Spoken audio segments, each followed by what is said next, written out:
خدا کے زندہ اور پاک کلام میں سے زبور کی کتاب اس کا 61واں باب۔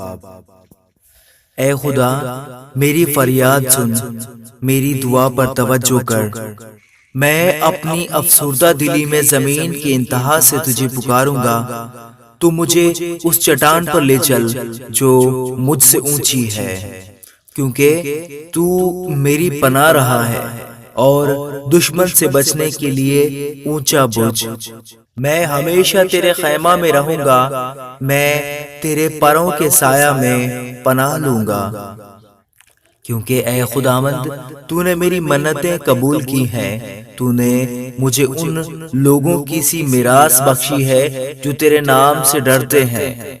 تو بادشاہ کی عمر دراز کرے گا، اس کی عمر بہت سی پشتوں کے برابر ہوگی۔ وہ خدا کے حضور ہمیشہ قائم رہے گا۔ تو شفقت اور سچائی کو اس کی حفاظت کے لیے مہیا کر۔ یوں میں ہمیشہ تیری مدح سرائی کروں گا تاکہ روزانہ اپنی منتیں پوری کروں۔ آمین۔